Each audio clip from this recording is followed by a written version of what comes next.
வணக்கம் அன்பர்களே. இனிய பொங்கல் வாழ்த்துக்களை எனது நேயர்களுக்கும் மற்றும் பொதுமக்கள் அனைவர்களுக்கும் தெரியப்படுத்திக் கொள்கின்றோம்.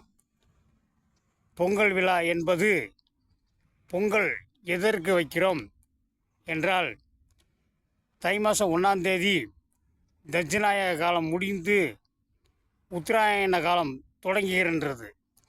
அதாவது சக்தி ஆதிக்கம் முடிஞ்சு சிவன் ஆதிக்கம் தொடங்குகின்றது.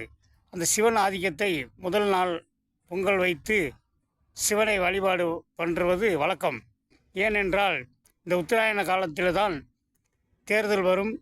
தேர்தலில் பதவியேற்கிறதுக்கும், அதே மாதிரி படிப்பில் தேர்ச்சி வரும், தேர்ச்சியில் வெற்றி பெறுவதற்கும், பாஸ் பெறுவதற்கும், திருப்பி முதல் படிப்பு முடித்துவிட்டு அடுத்த படிப்பு தொடங்குவதற்கும், மற்றும் வேலைகள் எதாக இருந்தாலும் தொடங்குவதற்கும், தொழில்கள் ஆரம்பிப்பதற்கும் இந்த காலமானது உகந்ததாக இருக்குது.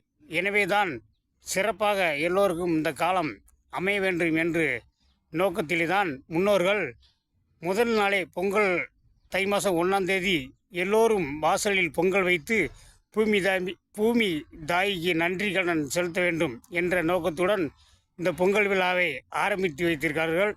அதன்படி வந்து கொண்டு இருக்கின்றது. இந்த வருஷமும் எல்லோரும் பொங்கல் வைத்து சிறப்பாக கொண்டாடுவோம். நன்றி, வணக்கம்.